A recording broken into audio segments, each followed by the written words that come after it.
মানুষের জন্য সবচেয়ে বেশি জরুরত হচ্ছে রিসালাত, নবুয়ত। নবুয়ত হচ্ছে পৃথিবীর মানুষের জন্য সবচাইতে বেশি জরুরি। সবচাইতে বেশি কি জরুরি, প্রয়োজনীয়। তার কারণ হচ্ছে এই পৃথিবীর মধ্যে অগণিত মানুষ, অসংখ্য মানুষ, আর সেই অসংখ্য মানুষের মধ্যে রয়েছে অসংখ্য চিন্তা, অসংখ্য মত, অসংখ্য পথ। যেমন এই বিশাল মাহফিল, এই মাহফিলের ভিতরে যত লোক এসেছে সব কি এক চিন্তার লোক? বলুন, সব কি এক দলের লোক? সব কি এক মত ও পথের লোক? নিশ্চয়ই নয়। এ মাহফিলের ভেতরে যত মানুষ এসেছে ঠিক অত না হলেও তার কাছাকাছি চিন্তা এবং মত ও পথের বহুত লোক এখানে এসেছে। কেউ তো চিন্তা করেন ধর্মনিরপেক্ষ মতবাদের মাধ্যমে আসবে দেশ ও সমাজে শান্তি। কেউ ভাবেন যে না, পুঁজিবাদের মাধ্যমেই আসতে পারে শান্তি। কেউ ভাবেন না সমাজতন্ত্রের মাধ্যমেই আসতে পারে পৃথিবীর বুকে, বিশেষ করে আমাদের দেশের শোষিত নির্যাতিত মানুষের মুক্তি। আবার কেউ ভাবেন না, এর কোনোটাই নয়, জাতীয়তাবাদের মাধ্যমেই আসতে পারে শান্তি। আবার কেউ ভাবেন না, এ ধর্মনিরপেক্ষতাবাদ নয়, জাতীয়তাবাদ নয়, সমাজতন্ত্র নয়, পুঁজিবাদ নয়, কেবলমাত্র শান্তি আসতে পারে ইসলামের মাধ্যমে। সুতরাং এক পদের এক চিন্তার লোক আসে নাই। এখানে যেমন বিএনপির লোক আছে, তেমন আওয়ামী লীগের লোকও আছে, তেমন জাসদ আছে, বাসদ আছে, আবার তেমন মুসলিম লীগ আছে, তেমন নিজাম ইসলাম আছে, তেমন জামাত ইসলামীও আছে। ঠিক কিনা? আবার সকল ছাত্র সংগঠন, এদের অঙ্গ সংগঠন যত আছে সব ছাত্র সংগঠনের লোকও আছে। তাহলে বোঝা গেল এই ধরনের একটি মাহফিলের মধ্যে যদি এত চিন্তা, এত মত আর পথ, এত আদর্শ মাথার মধ্যে যদি থাকে, তাহলে গোটা পৃথিবীতে সারা দুনিয়া জুড়ে যত মানুষ আছে এই মানুষগুলির কত চিন্তা, কত মত আর কত পথ। অসংখ্য মানুষ, অসংখ্য চিন্তা। তবে মূল কথা হলো এই, সব চিন্তাগুলি এক সময় সঠিক হতে পারে না। সব মত, সব মতবাদ, সব ইজম একসাথে সত্য হতে পারে না। সত্য মাত্র হয় একটি। সত্য হয় কয়টি? জোরে বলেন, কয়টি? এই হাজারো মত, হাজারো পথের মধ্যে সত্য মাত্র একটি। এই সত্য পথ কোনটি তা কে বলে দেবে? কে বলবে? আল্লাহ রাব্বুল আলামিন বলেছেন, وعلى الله قصد السبيل ومنها جائر ولو شاء لهداكم أجمعين وعلى الله قصد السبيل। আর সোজা রাস্তাটা বলে দেওয়ার দায়িত্ব আমি আল্লাহর। ওয়ামিনহা জাইরুন, যেখানে রয়েছে অসংখ্য বাঁকা পথ। আল্লাহ পাক বলছেন, যেখানে অসংখ্য বাঁকা পথ, সেই অসংখ্য বাঁকা পথের মাঝে সোজা রাস্তাটা বলে দেওয়ার দায়িত্ব আমি আল্লাহ পাকের। সুবহানাল্লাহ ওয়া বিহামদিহি। সেই সোজা রাস্তাটা বলে দেওয়ার দায়িত্ব আল্লাহ গ্রহণ করে গোটা পৃথিবীর মানুষের জন্য সোজা রাস্তা বলে দেওয়ার জন্যই নবুয়তের সিলসিলা চালু করেছেন, রিসালাত এই পৃথিবীর মানুষের জন্য প্রদান করেছেন সোজা রাস্তা বলে দেওয়ার জন্য। আমরা সোজা রাস্তাটা চেয়েছি আল্লাহর কাছে। সূরা ফাতিহার মধ্যে প্রত্যেক নামাজের মধ্যে প্রতি রাকাতে আমরা আল্লাহর কাছে সোজা রাস্তা চাই। কি বলেন, ঠিক না? আমরা নামাজের মধ্যে বলি, ইহদিনাস সিরাতাল মুস্তাকিম সিরাতাল্লাযীনা আন'আমতা আলাইহিম গায়রিল মাগদুবি আলাইহিম ওয়ালাদ-দাল্লিন। আয় আল্লাহ, আমাদেরকে তুমি একটা সোজা, সহজ, সরল রাস্তা বলে দাও। নিয়ামত প্রাপ্তদের রাস্তা আমাদের বলো। আমরা সোজা রাস্তা চাই। আল্লাহ পাক আমাদের চাহিদা অনুযায়ী আগে থেকেই আল্লাহ পাক পৃথিবীর মানুষের জন্য সোজা রাস্তা বলে দেওয়ার জন্য পয়গম্বরদেরকে প্রেরণ করেছেন। এই নবুয়ত, এই রিসালাত হচ্ছে পৃথিবীর মানুষের জন্য সবচাইতে বেশি জরুরি। আর এই নবুয়তকে আল্লাহ রাব্বুল আলামিন যে দান করলেন, তা মানুষেরা নিজেরা নির্বাচনের মাধ্যমে নবী বানাতে পারে না। নবী আল্লাহই তৈরি করেন। নবী ইলেকশনের মাধ্যমে, ভোটের মাধ্যমে নবী তৈরি হয় না। নবী তৈরি হয় কিসের মাধ্যমে বলুন?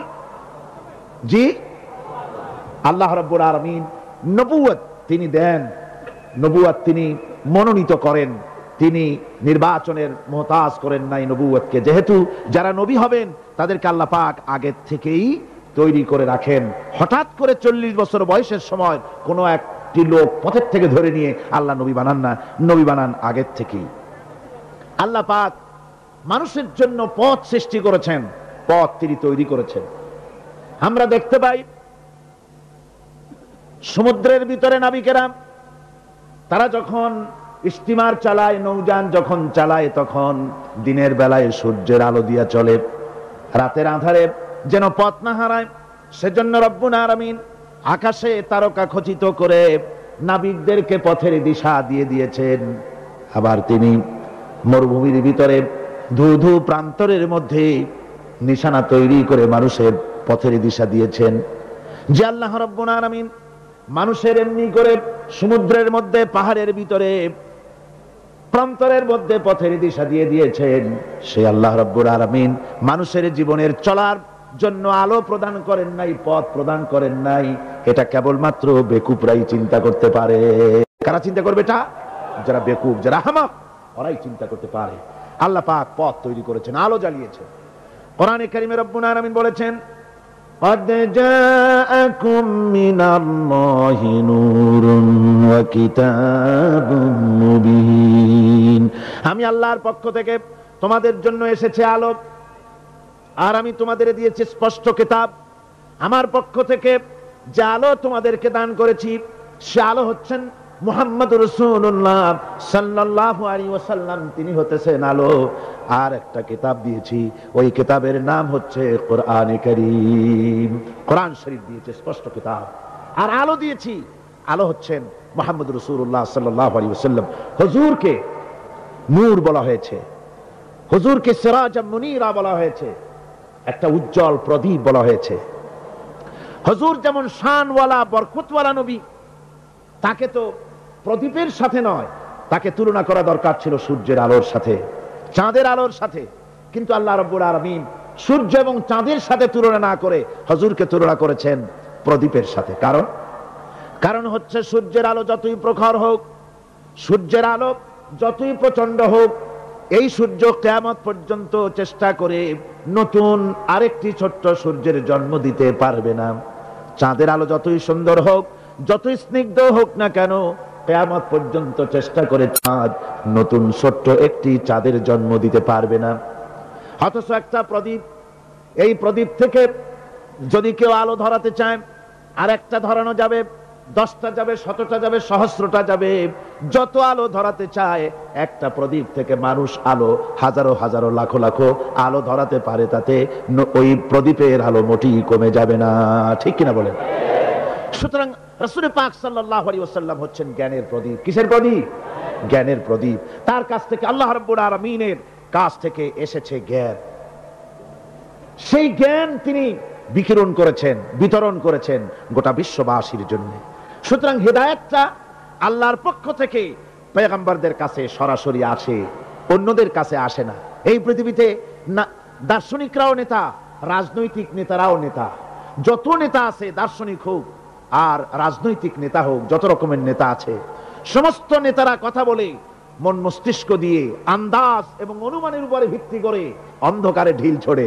আর পয়গম্বরেরা আন্দাজের উপরে ভিত্তি করে, অনুমানের উপরে ভিত্তি করে কোনো কথা বলেন না, অন্ধকারে ঢিল ছোড়েন না। পর্যবেক্ষণ করে, চোখে দেখে, বিশ্বাসের ভিত্তিতে আল্লাহর পক্ষ থেকে যে কথা আসে সেই কথাই দৃঢ়তার সাথে তারা পেশ করে থাকেন। নবীরা হচ্ছেন মাসুম। নবীরা কি? মাসুম, বেগুনাহ, তাদের কোনো গুনাহ নাই। আল্লাহ পাক তাদেরকে হেফাজত করেন। কে হেফাজত করেন? আল্লাহ সুবহানাহু ওয়া তাআলা। শয়তান হচ্ছে মোস্ট পাওয়ারফুল। শয়তানের এত বড় পাওয়ার, সে যে কোনো মুহূর্তে যে কোনো আলেম, যে কোনো পীর, যে কোনো সুফি, দরবেশ, হাজি, গাজী, যে কোনো ব্যক্তিকে ওয়াসওয়াসা দিতে পারে, প্রতারণা দিতে পারে, কিন্তু নবীদেরকে প্রতারণা দিতে পারে না। আল্লাহ পাক শয়তানের সব রকমের কুমন্ত্রণা এবং ওয়াসওয়াসা থেকে আল্লাহ পাক নবীদেরকে কি করেছেন? হেফাজত করেছেন। এই পৃথিবীর মানুষের জন্য আল্লাহ রাব্বুল আলামিনের সবচেয়ে বড় ইহসান হচ্ছে যে তিনি আমাদের জন্য নবী দিয়েছেন, হেদায়েত আমাদের দিয়েছেন নবীর মাধ্যমে। আর তাও আবার তিনি নবী দিয়েছেন মানুষের মধ্য থেকে, কোন নবী ফেরেশতাদের মধ্য থেকে দেওয়া হয়নি। নবীর বশরিয়ত সম্পর্কে গত বছরের তাফসীরের মাহফিলে সূরা ফুরকান থেকে আলোচনা করেছিলাম, বোধহয় আপনাদের মনে আছে, মনে আছে না? আল্লাহ পাকের এটা ইহসান যে তিনি নবী বানিয়েছেন সব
করে দেখায়া মানুষের সামনে বলতে পেরেছে। আমরা যত নেতাদের ইতিহাস জানি, জীবনী জানি, আমরা দেখেছি তাদের চরিত্র দুই রকমের, তাদের ক্যারেক্টার দুই রকমের। একটা হচ্ছে পার্সোনাল ক্যারেক্টার, আর একটা হচ্ছে পাবলিক ক্যারেক্টার। একটা মানুষের কাছে দেখাবার চরিত্র, আর একটা হচ্ছে ব্যক্তিগত চরিত্র, ঠিক কিনা? তারা বলেন আমরা যা বলি সেইটা শোনো, আমি যা করি তা দেখতে যাও না। এই হচ্ছে ওদের কথা। মুহাম্মদ রাসূলুল্লাহ সাল্লাল্লাহু আলাইহি ওয়াসাল্লাম হচ্ছেন সেই মহান নেতা যিনি বলেছেন, ও আমার সাহাবীরা, ও আমার স্ত্রীরা, তোমরা দিনের আলোতে আমার মধ্যে যা কিছু দেখতে পাও আর রাতের বেলায়ও যা কিছু আমার মধ্যে দেখতে পাও, সব কথাগুলি তোমরা মানুষের কাছে খুলে বলে দাও। সুবহানাল্লাহ। কোন ব্যক্তি আছে এমন যিনি বলতে পারবেন সাহস করে যে আমার জীবনের সব কথা মানুষের কাছে বলে দাও? কে বলতে পারবে? হযরতে আয়েশা সিদ্দিকা রাদিয়াল্লাহু তাআলা আনহার খেদমতে কিছু সাহাবায়ে কেরাম এসে বলেছিলেন, হুজুর, বলেছিলেন মা বলুন তো হুজুর সাল্লাল্লাহু আলাইহি ওয়াসাল্লামের চরিত্রটা কেমন? আপনি তো সব সময় কাছে বেশি থাকার সুযোগ পান, চরিত্র আপনারই ভালো জানার কথা, বলুন হুজুরের চরিত্র কেমন? হযরত আয়েশা বলেছিলেন, তোমরা কি কোরআন পড়তে জানো? তারা বললেন, হ্যাঁ আমরা কোরআন পড়তে জানি। হযরত আয়েশা বলেন, কোরআনে কারীম যদি পড়তে জেনে থাকো তাহলে রাসূল পাক সাল্লাল্লাহু আলাইহি ওয়াসাল্লামের চরিত্র জানার জন্য আমার কাছে কেন এলে? যেটা কোরআন শরীফে পড়েছো তার বাস্তব নমুনা যদি দেখতে চাও তাহলে আল্লাহর নবী মুহাম্মদুর রাসূলুল্লাহর দিকে তাকাও। তিনি হচ্ছেন কোরআনে কারীমের মুজাসসাম নমুনা। এই যে কোরআন, এটা কয় পারা? 30 পারা। এই 30 পারা কোরআনের বাস্তব চিত্র যদি কেউ দেখতে চায় তাহলে রাসূল পাক সাল্লাল্লাহু আলাইহি ওয়াসাল্লামের 23 বছরের নবুয়তের জীবন দেখুক। সুবহানাল্লাহ। এখানে তো সব লেখা আছে, এখানে সব লেখা আছে। এটা হলো থিওরি। প্র্যাকটিক্যাল যদি কেউ দেখতে চায় কোরআন, তাহলে হুজুরকে দেখতে হবে। কারে দেখতে হবে? পা থেকে শুরু করে মাথা পর্যন্ত, নবুয়তের প্রথম দিন থেকে শুরু করে শেষ নিঃশ্বাস পরিত্যাগ করার সময়টুকুন পর্যন্ত রাসূল পাক সাল্লাল্লাহু আলাইহি ওয়াসাল্লাম কোরআনকে নিজের জীবনের উপরে বাস্তবায়িত করে মানুষের সামনে তুলে ধরেছেন। সুবহানাল্লাহ, সুবহানাল্লাহ।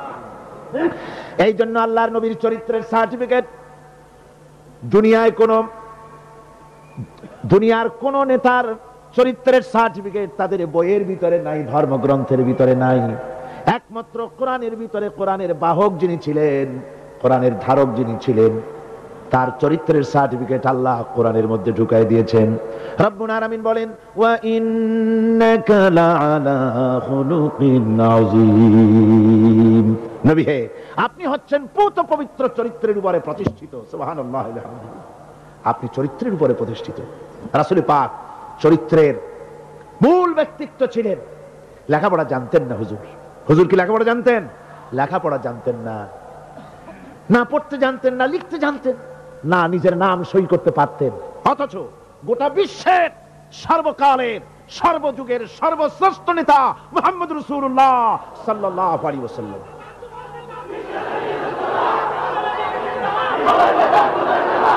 কেমন করে নেতা হলেন? সমস্ত মানুষের জন্য তিনি নেতা হলেন, কোন কলেজে ভার্সিটিতে পড়াশোনা না করে। কিভাবে?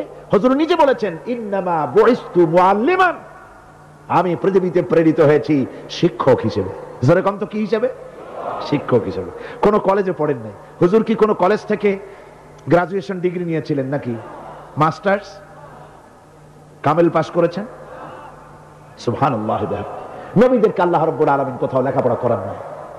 তার কারণ, নবীরা যদি লেখাপড়া করতে যান তাহলে যার কাছে শিখবেন তিনি তো তার উস্তাদ হবেন, তিনি হবেন তার মুরব্বী। আর যিনি শিক্ষা দিবেন তার জ্ঞান তো সীমাবদ্ধ জ্ঞানের মানুষের কাছে তিনি শিখবেনটা কি? এই জন্য নবীদের শিক্ষক পৃথিবীর কোন মানুষ নয়, নবীদের শিক্ষক স্বয়ং আল্লাহ সুবহানাহু ওয়া তাআলা। আল্লাহ নিজে শিখাইছেন। আমার ভাইয়েরা, রাসূল পাক সাল্লাল্লাহু আলাইহি ওয়াসাল্লামের চরিত্র, এত বড় চরিত্রবান ব্যক্তিত্ব আল্লাহর আকাশের নিচে জমিনের উপরে আর কেউ হতে পারে না। আমরা তার চরিত্রের সার্টিফিকেট সর্বপ্রথম আমরা নিলাম। আমরা রাসূলের চরিত্র দেখতে পেলাম।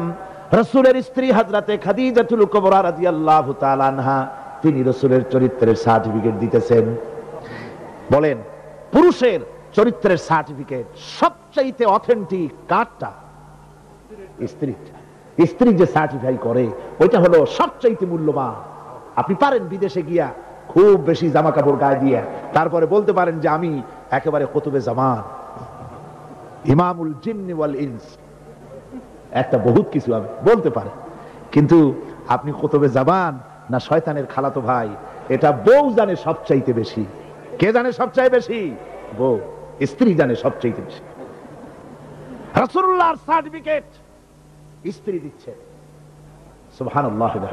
দেখুন হুজুর যখন নবুয়ত পেলেন এবং হযরত খাদিজার কাছে পেশ করলেন, লম্বা ঘটনায় যাব না, রাসূলুল্লাহ যখন নবুয়তের কথা পেশ করলেন হযরত খাদিজার কাছে, উম্মুল মুমিনিন হযরতে খাদিজাতুল কুবরা রাদিয়াল্লাহু তাআলা আনহা এক সেকেন্ডও দেরি করেন নাই, এক মুহূর্ত দেরি করেন নাই। আমরা জানি একটা স্ত্রী তার স্বামীর জন্য জান দিতে পারে, মাল দিতে পারে, ভালোবাসা জীবনে যা আছে সব উজাড় করে দিতে পারে, কিন্তু স্ত্রী কখনো স্বামীর উপরে ঈমান আনতে পারে না। পারে নাকি? টেস্ট করেন। আজকে গভীর রাত্রে ঘুম ভাঙিয়া বউকে জাগান, এই মাত্র স্বপ্নে দেখলাম এক ফেরেশতা বলে গেল আমি নাকি পীর, তো তুমি সর্বপ্রথম আমার কাছে মুরিদ হও। বউ বলবে যে এই দান্দাবাজি আমার কাছে কইটো না, অন্য কোথাও পথ দেখো, ঠিক না? স্ত্রী জান দিয়ে দিতে পারে স্বামীর জন্য, ঈমান আনতে পারে না। আল্লাহর নবী যখন নবুয়তের কথা হযরতে খাদিজার কাছে পেশ করলেন, হযরতে খাদিজা এক মুহূর্ত দেরি করেন নাই, এক সেকেন্ডও চিন্তা করেন নাই, সঙ্গে সঙ্গে মা খাদিজা পড়েছেন লা ইলাহা ইল্লাল্লাহু মুহাম্মাদুর রাসূলুল্লাহ। জোরে সোরে পড়েন লা ইলাহা, না ওইটা লা ইলাহা, জোরে পড়েন লা ইলাহা।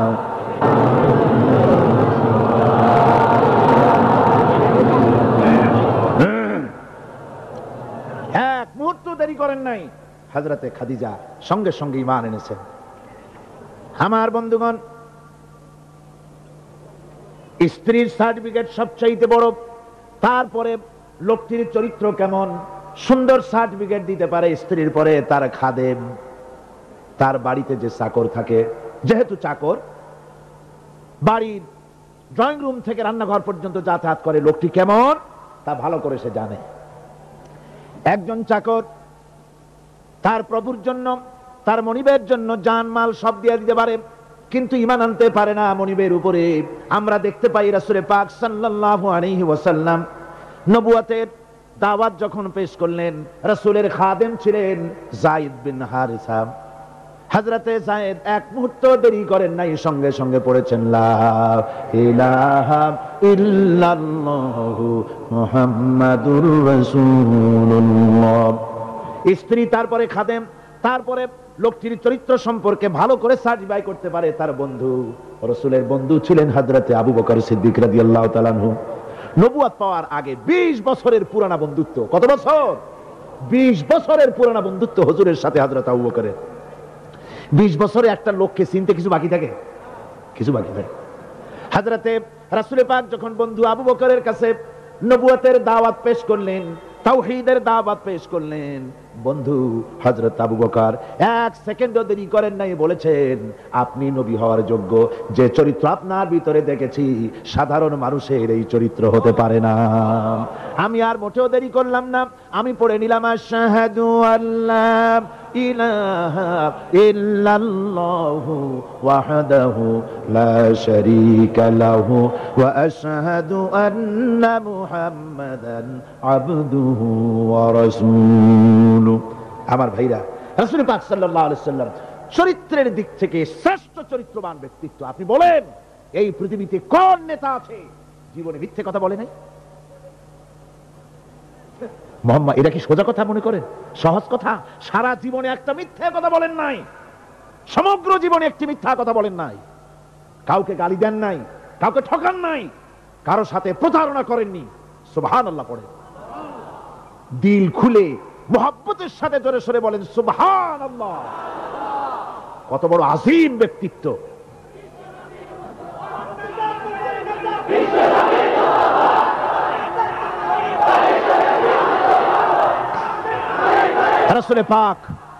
রাসূল পাক সাল্লাল্লাহু আলাইহি ওয়াসাল্লাম সমগ্র বিশ্বের নেতা, ইমামুল মুত্তাকিন, ইমামুল মুরসালিন, সমগ্র পৃথিবীর মানুষের নেতা, জেনেদের নেতা, সবার নেতা। তাই তোমার নেতা আমার নেতা কে? জোরে বলেন, তোমার নেতা আমার নেতা কে?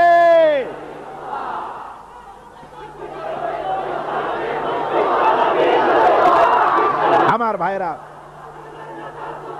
এতক্ষণ বললাম, এতক্ষণ বলেছি তিনি বিশ্ব নেতা। এবার শুনুন, রাসূল একদিকে বিশ্ব নেতা, আর একদিকে বিশ্ব নবী। আর একদিকে কি নবী? এর আগে যত নবী এসেছেন সমস্ত নবীরা হলেন এলাকার উপরে নবী, ভাষার উপরে নবী, গোত্রের জন্য নবী, কবিলার জন্য নবী। আল্লাহ রাব্বুল আলামিন বলেন, ওয়ালাকাদ আরসালনা নূহান ইলা কওমি। আমি নূহ আলাইহিস সালামকে লাকাদ আরসালনা নূহান ইলা কওমিহি, আমি নূহ আলাইহিস সালামকে তার কওমের জন্য নবী করেছি। শুআয়ব আলাইহিস সালামকে মাদিয়ানবাসীদের জন্য, হুদ আলাইহিস সালামকে তার গোত্রের জন্য, ঈসা আলাইহিস সালামকে বনি ইসরাইলদের জন্য, মুসা আলাইহিস সালামকে তার কওমের কাছে এমনি করে সমস্ত নবীদেরকে তার কওমের জন্যই আমি নবী করে পাঠিয়েছি। কিন্তু মুহাম্মদুর রাসূলুল্লাহ সাল্লাল্লাহু আলাইহি ওয়াসাল্লামকে বিশেষভাবে কোন কওমের জন্য আমি নবী করি নাই। সুবহানাল্লাহ। কোন খাস কওমের জন্য মুহাম্মদ সাল্লাল্লাহু আলাইহি ওয়াসাল্লাম নবী নন। তার সম্মান এই পৃথিবীতে সবচাইতে বেশি মর্যাদা কার? হুজুরে। আল্লাহর পরে যার মর্যাদা, আল্লাহর পরে যার মর্যাদা, তিনি হচ্ছেন বিশ্বনবী জনাবে মুহাম্মদ রাসূলুল্লাহ সাল্লাল্লাহু আলাইহি ওয়াসাল্লাম। আমরা কোরআনে কারীমের মধ্যে দেখেছি, এই কোরআনে কারীমের ভিতরে আল্লাহ রাব্বুল আলামিন যত নবীদেরকে এই কোরআনে নাম উল্লেখ করেছেন, কোরআন শরীফে কতজন নবীর নাম আছে? 25 জন নবীর নাম আছে।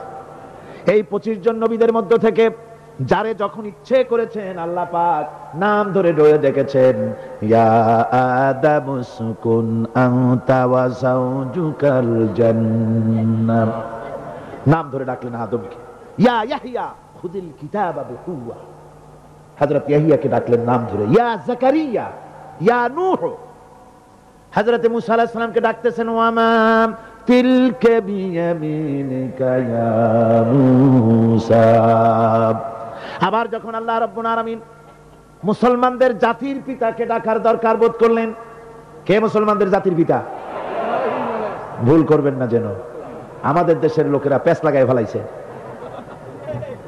মিছিল করে, স্লোগান দেয়, আমার নেতা তোমার নেতা অমুক ছাতামাতা হাবিজাবি। মুসলমানদের জাতির পিতা আল্লাহ পাক ঠিক করে দিয়েছেন। কে ঠিক করেছেন? মিল্লাতা আবিকুম ইব্রাহিম হুয়া সাম্মাকুমুল মুসলিমিন। আল্লাহ পাক বলছেন দুনিয়ার সমস্ত মুসলমানদের পিতা, তোমাদের জাতির পিতা কে? হযরত ইব্রাহিম আলাইহিস সালাম। তোমরা আন্দাজে একটা পথের থেকে ধরে নিয়ে ছাতামাতা জাতির পিতা বানাইতে পারো না। তোমরা বানাতে পারো জাতির পিতা, কিন্তু ইসলামের কাছে তার জুতার ফিতার কদর নাই।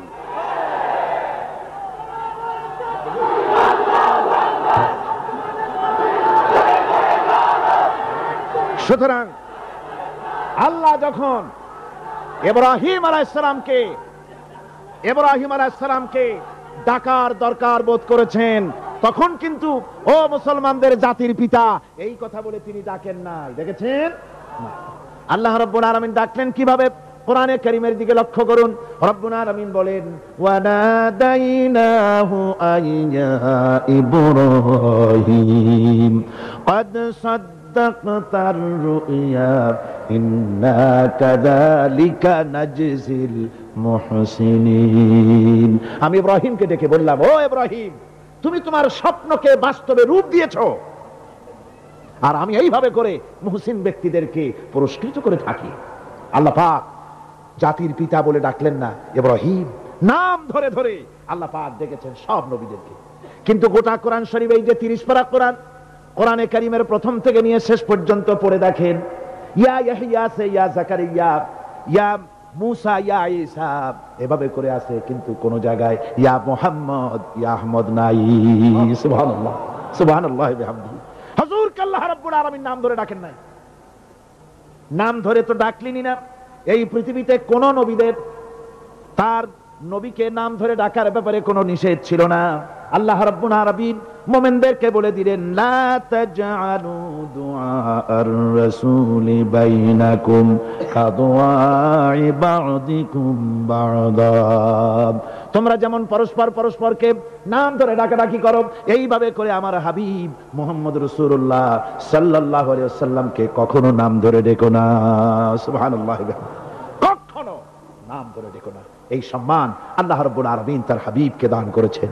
এই সম্মান দিয়ে তাকে আল্লাহ পাক করলেন বিশ্বনবী। কি নবী করেছেন? বিশ্বনবী। আল্লাহ পাক বলছেন, নবী আপনি বলুন, যেহেতু রাসূলের রিসালাত হচ্ছেন বিশ্বজনীন, বিশ্বজনীন সার্বজনীন, কিয়ামত পর্যন্ত নবুয়ত চলবে কার? মুহাম্মদ রাসূলুল্লাহ সাল্লাল্লাহু আলাইহি ওয়াসাল্লাম। আল্লাহ রাব্বুল আলামিন বলেন, কুল ইয়া আইয়ুহান নাসু ইন্নী রাসূলুল্লাহি ইলাইকুম জামিআ। ও নবী আপনি বলে দেন, হে মানব সকল, আমি তোমাদের সকলের জন্য আল্লাহর পক্ষ থেকে রাসূল হয়ে এসেছি। সকলের জন্য আমি রাসূল। এই জন্য মুহাম্মদ সাল্লাল্লাহু আলাইহি ওয়াসাল্লাম শুধু আমাদের মুসলমানদের রাসূল এটা দাবি করা যাবে না, তিনি সকলের জন্য। আল্লাহ যেমন সকলের, আল্লাহ কি শুধু মুসলমানদের না? সূরা ফাতিহায় কি পড়ি? আলহামদুলিল্লাহি রাব্বিল মুসলিমিন পড়ি, রব্বিল আউলিয়া ওয়াল মুত্তাকিন পড়ি, রব্বিল কি বলে রব্বুল মুত্তাকিন পড়ি না, আমরা পড়ি আলহামদুলিল্লাহি রাব্বিল আলামিন। আল্লাহ হচ্ছেন সকলের জন্য, সকলের স্রষ্টা।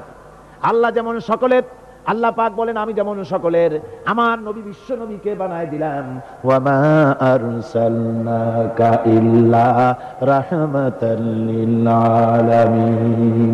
আমি রব্বুল আলামিন আর আমার হাবিব হচ্ছেন রাহমাতুল লিল আলামিন।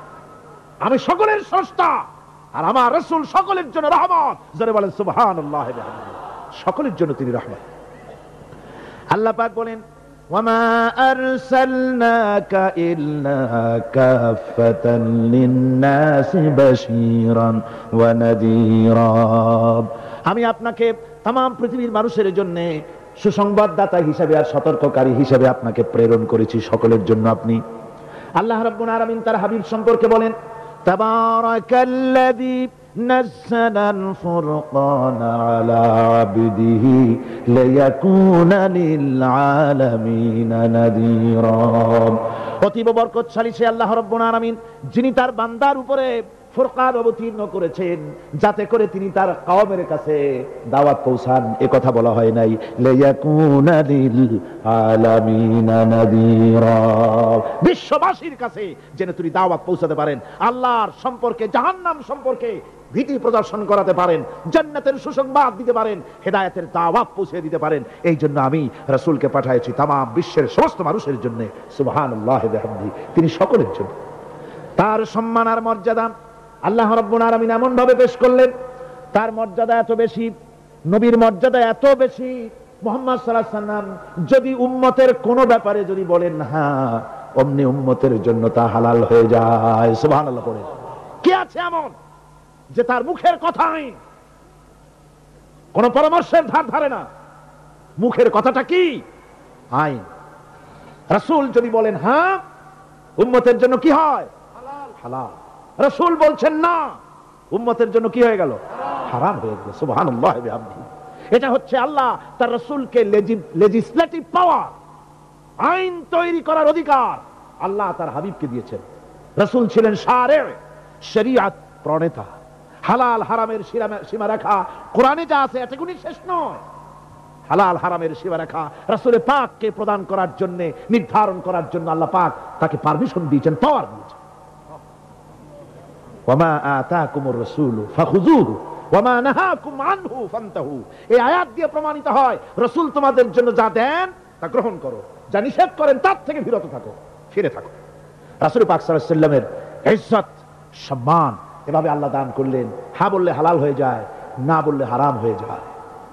রাসূলের মর্যাদা এত বেশি, তিনি যদি পথ চলেন, পা উঁচু করলে আরশ আজিম পর্যন্ত চলে যান। তিনি যদি আল্লাহর দরবারে মুনাজাত করেন, মুনাজাত করতে দেরি আছে, কবুল হতে দেরি নাই। হাত তোলা লাগে না, হাত তোলা লাগে না। আমরা যে হাত তুলে মুনাজাত করি, রাসূল সাল্লাল্লাহু আলাইহি ওয়াসাল্লাম হাত তুলেছেন, আবার অনেক সময় হাত তোলেন না। কোন কোন সময় হাত, হাদিস শরীফে এসেছে এভাবে হাত উঁচু করেছেন আকাশের দিকে, হাদিস শরীফে এসেছে বগলের সাদা চামড়া দেখা গিয়েছে, এভাবে আল্লাহর কাছে দুহাত তুলে, দুহাত প্রসারিত করে আল্লাহর কাছে কামনা করেছেন। এমন সত্তা, মনে এরাদা করতে দেরি, কবুল হতে দেরি নেই। হাদিস শরীফে এসেছে হযরত আবু হুরায়রা রাদিয়াল্লাহু তাআলা আনহু একবার রাসূল করিম সাল্লাল্লাহু আলাইহি ওয়াসাল্লামের দরবারে কাঁদতেছিলেন। হুজুর জিজ্ঞেস করলেন, আবু হুরায়রা তুমি কাঁদো কেন? হুজুর হযরত আবু হুরায়রা বলেন, হুজুর আমার মা আমাকে মেরেছে, আমি সেই জন্য কাঁদতেছি। হুজুর বলেন, মা তোমাকে মারলো কেন? কোনো বেয়াদবি করেছো নাকি? তিনি বললেন, না কোনো বেয়াদবি করি নাই, তবে মারলো কেন? হযরত আবু হুরায়রা বলেন, হুজুর আমার মা হচ্ছেন মুশরিকা, আমার মা কাফের। আমি অনেক রাত হয়েছিল বাড়ি ফিরতে, আমার মা জিজ্ঞেস করলো এত রাত কোথায় ছিলি?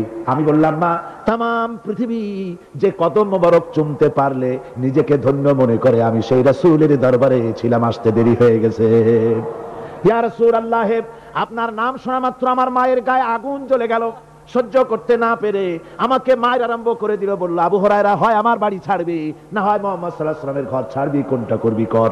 আমি বললাম, মা তোমার গায়ে যত শক্তি আছে সমস্ত শক্তি দিয়ে তুমি আমাকে প্রহার করো, আমি তামাম তোমার বাড়িটা সুদ্ধা তামাম দুনিয়া ছেড়ে দিতে পারি, কিন্তু রাসূল পাক সাল্লাল্লাহু আলাইহি ওয়াসাল্লামের কদম মোবারক ছাড়তে পারি না। ভাইরা আমার, হযরতে আবু হুরায়রা কাঁদতেছেন। আল্লাহর নবী বলেন, তুমি কাঁদো কেন? তোমার মা তোমাকে মেরেছেন, আমি এখানে কি করব? এখানে তো আমি কোনো দখল আন্দাজ করতে পারি না, আমি কি করতে পারি? এখানে ইন্টারফেয়ার তো আমি করতে পারি না, মা তোমারে মেরেছে। হযরত আবু হুরায়রা বলেন, ইয়া রাসূলুল্লাহ, মায়ের বিরুদ্ধে কোনো নালিশ করার জন্য আপনার কাছে আমি আসি নাই। বলে, কেন এসেছো? হযরত আবু হুরায়রা বলেন, হুজুর এসেছি এই জন্য, আমি জানি আপনি যদি আল্লাহর দরবারে কোনো ব্যাপারে দোয়া করেন আল্লাহ রাব্বুল আলামিন তা মঞ্জুর করে নেন। আপনি মেহেরবানি করে আমার মায়ের হেদায়েতের জন্য আল্লাহর কাছে দোয়া করুন। হুজুর সাল্লাল্লাহু আলাইহি ওয়াসাল্লাম দুহাত উঁচু করলেন, বললেন, আল্লাহুম্মা ইহদি উম্মা আবি হুরায়রা, আয় আল্লাহ আবু হুরায়রার মাকে তুমি হেদায়েত নসিব করে দাও। এই দোয়া রাসূল করতেছেন, হুজুরকে দোয়ার মধ্যে ফেলে রেখে আবু হুরায়রা দৌড় আরম্ভ করেছে বাড়ির দিকে। পেছন থেকে কয়েকজন সাহাবী তারা দৌড়ে গেল। আবু হুরায়রা দৌড়ায় কেন? এত ভদ্র মানুষ, কোন সময় কারো সাথে রাগারাগি করে না, দৌড়ায় কেন? নিশ্চয়ই কোনো বিপদ বুঝি হয়ে গিয়েছে, পিছন থেকে জামা টেনে ধরেছে, কি হয়েছে দৌড়াও কেন? হযরত আবু হুরায়রা বলেন, আমার জামা ছেড়ে দাও, আমাকে দৌড়াতে দাও, আমি দৌড়াইয়া বাড়ি পৌঁছে গিয়ে দেখতে চাই আমি আগে দৌড়ে বাড়িতে গেলাম না নবীজির দোয়া আমার আগে আমার বাড়ি পৌঁছে গেল, কোনটা হলো আমি সেটা দেখতে চাই। হযরত আবু হুরায়রা দৌড়াতে দৌড়াতে ঘরের কাছে গিয়ে নক করেছে, ভিতর থেকে আওয়াজ এলো, কে? হযরত আবু হুরায়রা বললেন, মা আমি ফিরে এসেছি। মা বলছেন, বাবারে অপেক্ষা কর, দরজা খুলতেছি। হযরত আবু হুরায়রা বলেন, মায়ের গলার আওয়াজের মধ্যে শিরকিয়াতের কর্কশতা পেলাম না, মায়ের গলার আওয়াজের মধ্যে তাওহীদের নরমিয়ত পেলাম। আমার মনে হলো রাসূলুল্লাহর তীর তার নিশানায় পৌঁছে গেছে। কিছুক্ষণ পর মা আমার বেরোলেন, মাথার চুল দিয়ে পানি পড়তেছে, বুড়া মানুষ। মা আমার কাছে এসে বলল, বাবা তোমাকে মারার পর আমি বড় অনুতপ্ত হয়েছি, মনে মনে অনুশোচনা করেছি, আরে আমার ছেলে তো কোনো খারাপ জায়গায় যায় নাই, কোনো খারাপ মানুষের কাছে যায় নাই, মারলাম কেন? বড় অনুতপ্ত হয়ে গেছি আমি, এই অনুশোচনা করে আমি এই মাত্র গোসল করেছি, আমাকে নিয়ে চলো তুমি বিশ্ব নবী রাসূলুল্লাহর দরবারে। আমার ভাইরা, রাসূল পাক সাল্লাল্লাহু আলাইহি ওয়াসাল্লাম আল্লাহর নবী এমন এক মহান সত্তা ছিলেন যে তিনি দোয়া আল্লাহর দরবারে হাত উঁচু করতে দেরি আছে, কিন্তু দোয়া কবুল হতে দেরি নাই। হিজরত করে মদিনায় এসেছেন, নামাজ পড়তে দিল চায়, কাবা শরীফের দিকে ফিরে যদি নামাজ পড়তে পারতাম দিলটা বড় ভালো লাগতো, কিন্তু হাত উঁচু করে মোনাজাত করতেছেন না, আল্লাহর কাছে বলতেওছেন না যে আল্লাহ তুমি আমার কিবলাটা বাইতুল মুকাদ্দাস থেকে ফিরাইয়া মক্কা শরীফে বাইতুল্লাহর দিকে ফিরাইয়া দাও, মুখেও বলতেছেন না, মনেও না, শুধু আকাশের দিকে বারবার তাকাচ্ছেন, মোনাজাত করেন নাই, মনে মনে আশা পোষণ করতেছেন যদি এমন একটা ওহী নাজিল হয়ে যেত। আল্লাহ রাব্বুল আলামিন সঙ্গে সঙ্গে রাসূল জোহরের নামাজ পড়তেছিলেন, 2 রাকাত পড়া হয়ে গেছে, এমন সময় ওহী নাজিল হয়ে গেল, ক্বাদ নারা তাকাল্লুবা ওয়াজহিকা ফিস সামা, ও নবী আমি দেখতে পেয়েছি বারবার আপনি আকাশের দিকে তাকাচ্ছেন, সুবহানাল্লাহ, আমি দেখতে পেয়েছি। فَلَنُوَلِّيَنَّكَ قِبْلَةً تَرْضَاهَا فَوَلِّ وَجْهَكَ شَطْرَ الْمَسْجِدِ الْحَرَامِ। আর দেরি নাই, আপনার মনের আশা পুরা হয়ে গেছে, এক্ষুনি আপনার কিবলা পরিবর্তন করুন। হুজুর 2 রাকাত পড়েছিলেন বাইতুল মাকদাসের দিকে ফিরে, বাকি 2 রাকাত তিনি মক্কা শরীফের কাবা শরীফের দিকে ফিরলেন। আজও পর্যন্ত সেই মসজিদ আছে, সাক্ষ্য দিচ্ছে নবীর কথা কিভাবে মঞ্জুর হয়। মসজিদে কিবলাতাইন মদিনা মুনাওয়ারায় সেই মসজিদ আজও আছে। ভাইরা আমার, রাসূল পাক সাল্লাল্লাহু আলাইহি ওয়াসাল্লাম এত বড় মর্যাদা সম্পন্ন ব্যক্তিত্ব, মহান ব্যক্তিত্বের উম্মতের মধ্যে আল্লাহ আমাদের শামিল করেছেন। শুকরিয়া স্বরূপ আমরা পড়ি আলহামদুলিল্লাহ। জোরে সোরে পড়েন আলহামদুলিল্লাহ। আমার ভাইরা, মর্যাদা এত বেশি আল্লাহ রাসূলকে আল্লাহ রাব্বুল আলামিন দান করেছেন। এই পৃথিবীতে কোন মানুষের সঙ্গে যদি আপনি বেয়াদবি করেন, তিনি আপনার বাপ হোক, তিনি আপনার মা হন, অথবা আপনার ওস্তাদ হন, অথবা আপনার পীর হন, যে কেউ হোক না কেন, কারো সঙ্গে যদি কোনো বেয়াদবি হয়ে যায় তো শুধু একটা বেয়াদবি ছাড়া আর কিছুই না। কিন্তু নবীজির সঙ্গে যদি কেউ বেয়াদবি করে, সেটা শুধু বেয়াদবি থাকে না, কুফরি হয়ে যায়। কি হয়ে যায়? কুফরি হয়ে যায়। রাসূলুল্লাহকে কেউ তাওহীন করলে, অসম্মান করলে, সমালোচনা করলে কাফের হয়ে যায়। যারা বলেন কি হয়ে যায়? কত বড় মর্যাদা। রাসূল পাক সাল্লাল্লাহু আলাইহি ওয়াসাল্লাম, তার সামনে সাহাবায়ে কেরাম বসা, হুজুর কথা বলছেন, সাহাবায়ে কেরাম তারাও কথা বলছেন। কথা বলতে বলতে এক পর্যায়ে সাহাবীদের গলার আওয়াজ বড় হয়ে গেছে। হুজুরের গলার আওয়াজ শোনা যায় না, সাহাবীদের গলার আওয়াজটা বড় হয়ে গেল। আল্লাহ রাব্বুল আলামিন এতটুকু বরদাস্ত করলেন, আমার নবীর গলার আওয়াজের চাইতে তোমাদের আওয়াজ বড় হলো কেন? সঙ্গে সঙ্গে ওহী নাযিল হয়ে গেল। আল্লাহ রাব্বুল আলামিন বলেন, ইয়া আইয়ুহাল্লাযীনা আমানু লা তারফাউ আসওয়াতাকুম ফাওকা সাওতিন নবী। ও বিশ্বাসীরা, খবরদার, তোমরা যারা ঈমান এনেছো শোনো, তোমাদের গলার আওয়াজ যেন আমার নবীর গলার আওয়াজের চাইতে বড় না হয়ে যায়। যদি তা হয়, আন তাহবাতা আমালুকুম, জীবনের সমস্ত ভালো কাজগুলি আমি আল্লাহ বরবাদ করে দেব। আজ পর্যন্ত এই আয়াতে কারিমা রাসূল পাক সাল্লাল্লাহু আলাইহি ওয়াসাল্লামের রওজায়ে আতহারের সামনে সবুজ সাইনবোর্ডের উপরে সোনার অক্ষর দিয়ে এই আয়াতে কারিমা লেখা রয়েছে। সুবহানাল্লাহ। সর্বকালের, সর্বযুগের সর্বশ্রেষ্ঠ মহামানব, সর্বশ্রেষ্ঠ বিশ্বনবী, আল্লাহর পরে যার মর্যাদা, তিনি হচ্ছেন মুহাম্মদ রাসূলুল্লাহ সাল্লাল্লাহু আলাইহি ওয়াসাল্লাম। তার অনুসরণ করা ইবাদত, তার অনুসরণ করা কি? আর তার নাফরমানি করা কুফরি। আল্লাহ রাব্বুল আলামিন বলেন, নবী আপনি বলুন, কুল ইন কুনতুম তুহিব্বুনাল্লাহ ফাত্তাবিউনি ইউহিব্বুকুমুল্লাহ ওয়া ইয়াগফির লাকুম যুনুবাকুম ওয়াল্লাহু গফুরুর রহিম। নবী বলুন, তোমরা যদি আল্লাহকে ভালোবাসো, মুমিনদেরকে শোনানো হচ্ছে, শোনো, তোমরা যদি আল্লাহকে ভালোবাসো, ফাত্তাবিউনি, ও নবী আপনি বলে দেন যে তাহলে আমার অনুসরণ করো। কার অনুসরণ? নবীর। কার অনুসরণ? নবীর অনুসরণ। আল্লাহরে যদি ভালোবাসো, এ দাবি যদি সত্য হয়, আমার অনুসরণ করো। আর আমার অনুসরণ যদি করো, আল্লাহ পাক বলেন, নবী শুনায় দেন, আপনার অনুসরণ যারা করবে আল্লাহ তাদেরকে ভালোবাসবেন। আর শুধুই ভালোবাসবেন না, তামাম জিন্দেগির সকল গুনাহ খাতা রব্বুল আলামিন মাফ করে দিবেন। জীবনের সব গুনাহ মাফ হয়ে যাবে যদি হুজুরের অনুসরণ করা যায়। বিশ্বকবি, কবি সম্রাট আল্লামা ইকবাল রাহমাতুল্লাহ আলাইহি বলেছেন, কি মুহাম্মদ সে वफा तूने तो हम तेरे हैं, ये जहां चीज ही क्या लोहो कलम तेरे हैं। মুহাম্মদ সাল্লাল্লাহু আলাইহি ওয়াসাল্লামের সঙ্গে মুহাব্বত জুড়ে দাও, আকাশ আর জমিন তো দূরের কথা, লোহ কলম পর্যন্ত আমি আল্লাহ তোমার জন্য করে দেব। তুমি মুহাম্মদের হয়ে যাও সাল্লাল্লাহু আলাইহি ওয়াসাল্লাম, তার অনুসরণ করো, তার অনুকরণ করো জীবনের সব ক্ষেত্রে। ভাইরা মা, তিনি হচ্ছেন আদর্শ। ভালো করে শুনুন, এই পৃথিবীতে কোন পীর সাহেব, কোন খাজা বাবা, কোন মাওলানা সাহেব, কার অন্ধ অনুকরণ করা যাবে না। যাবে চোখ বুঝে, চোখ বুঝে, বিনা প্রশ্নে, বিনা তর্কে যার অনুসরণ করতে হবে তিনি হচ্ছেন মুহাম্মদ রাসূলুল্লাহ সাল্লাল্লাহু আলাইহি ওয়াসাল্লাম। বিনা প্রশ্নে কোন পীর সাহেব বললেন সকালবেলায় 10,000 বার আল্লাহু আল্লাহু করো, আল্লাহ আল্লাহ আসতে হু জোরে, অথবা লা ইলাহা ইল্লাল্লাহ 500 বার জিকির করো, লা ইলাহা আসতে ইল্লাল্লাহ জোরে। আর ইল্লাল্লাহ কোন কোন মুরিদরা তো এত জোরে করে তাতে কলব থাকলেও পারে, গেলেও পারে। আপনি ওই পীর সাহেবের কথা মতো এই জিকির করবেন, আপনাকে দেখতে হবে রাসূল পাক সাল্লাল্লাহু আলাইহি ওয়াসাল্লাম এইরকম জিকির করেছেন কিনা। ঠিক কিনা বল? সাহাবায়ে কেরাম রিদওয়ানুল্লাহি তাআলা আলাইহিম আজমাইন তারা এরকম জিকির করেছেন কিনা। যদি রাসূল এরকম জিকির করে থাকেন, সাহাবায়ে কেরাম এরকম জিকির করে থাকেন, অবশ্যই সেই জিকির আমরা করব। ঠিক কিনা? অন্ধভাবে কাউকে গ্রহণ করব না। কেউ পাগড়ি বাঁধলো, পেছনটা 6 হাত লম্বা রাখলো, আমার পীর সাহেব, সেই জন্য আমি বুঝি আমিও 6 হাতের জায়গায় বরকতের জন্য 12 হাত একেবারে লম্বা করে টানতে টানতে আসবে রাস্তার উপর, এরকম করব না। জামাটা কেমন হবে, মোষটা কেমনে কাটবো, দাড়িটা কিভাবে রাখবো, টুপিটা কিভাবে লাগাবো, খানা কিভাবে খাবো, তারপরে কিভাবে কি করব আর না করব, সবটার মানদণ্ড হচ্ছেন কে? উসওয়ায়ে হাসানা। লাকাদ কানা লাকুম ফি রাসূলিল্লাহি উসওয়াতুন হাসানা।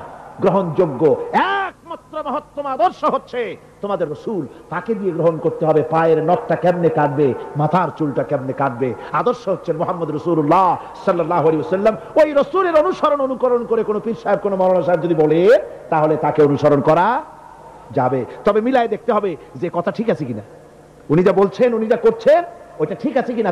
তা না হলে ধোকায় পড়ে যেতে হবে। কিসে পড়তে হবে? ধোকায় পড়ে যেতে হবে। আজকাল তো নানান রকম বাইর হয়েছে, বুঝলেন না? নামের আগে সৃষ্টি লাগায় দেয়। ওই যে ঢাকার কাছে এক জায়গায় একটা সদরদ্দি সৃষ্টি হইলো, তারপরে তাকে উঠায় দেওয়ার জন্য কত সংগ্রাম হলো, কত মানুষ মরলো। আপনার পত্রিকা পড়েন নাই? সে বলেছে রোজা না রাখলে চলবে, ইফতার আসরের সময় করলে হবে, আর রোজার দিন দুপুরের সময় সিরে টিরে খাইলে অসুবিধা নেই, বুঝলেন? যশোরে গেলাম, সেখানে শুনলাম সেই পাকিস্তান বলে এক পীর নাকি আসছিল, এসে বলে গেছে, ভাই আসল পর্দা মনের পর্দা, এর থেকে বাইরের কোনো পর্দা না। লোক দেখা না পর্দারা করে লাভ কি, আসল পর্দা মনের পর্দা। তারপরে মনে মনে নামাজ পড়ো, মনে মনে রোজা রাখো, মনে মনে হজ করো, যাকাত দাও, মনটা সাফ হয়ে গেলে তোমার আর কোনো অসুবিধা নাই। এই মনের পীর আসলো, আমি সেই এলাকায় গেলাম, যাইয়া শুনি এই রকমের কাম করছে। আমি বললাম, ওই লোকটা যদি আবার আসে, আম গাছের সাথে বাঁধতে থুই।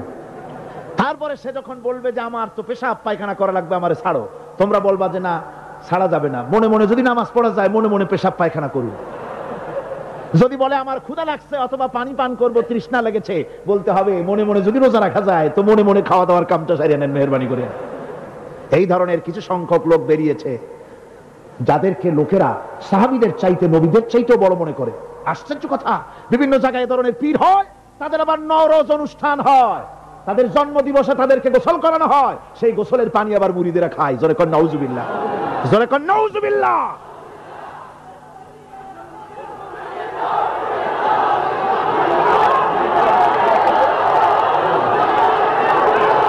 আমার ভাইয়েরা, পীর সাহেবের গোসল করা পানির ভিতরে মুসলমানদের জন্য কোনো বরকত নাই। আছে কোনো বরকত? প্রশ্নই ওঠে না। তার শরীরের কত জায়গা ধুইয়া পানি পড়তেছে, আর সেইটা মুরিদরা খায়। লজ্জা নাই, শরম নাই, ঘৃণা পর্যন্ত নাই। খুলনার এক এলাকা আছে এক পীর সাহেব, তার মুরিদরা তার পায়ের বুড়ো আঙ্গুল চষে, চুষতে চুষতে প্রায় ঘা বানায় ফেলেছে। তা আমি মুরিদদের জিজ্ঞেস করলাম যে তোমরা এরকম পা আঙ্গুল চষো কেন? কয় যে হুজুরের মারেফত পায়ের আঙ্গুল দিয়ে পেটের মধ্যে ঢুকবে, সেই জন্য। কি ধরনের খোরাফাত, কি বিদআত! রাসূল পাক সাল্লাল্লাহু আলাইহি ওয়াসাল্লাম যা করেন নাই, সাহাবায়ে কিরাম যা করেন নাই, সেগুলি চালু হয়ে গেছে সমাজে। এর থেকে বাঁচতে হবে, আপনাকে মনে রাখতে হবে, কলিজার মধ্যে ঈমান রাখতে হবে। কোন পীর সাহেব, কোন মাওলানা সাহেব ফু দিয়া আমার ভাগ্য ভালো বানায় দেবে অথবা আমাকে ভাগ্য নষ্ট করে দিবে, আমি আল্লাহর কসম তা বিশ্বাস করি না। আমার ভাগ্য,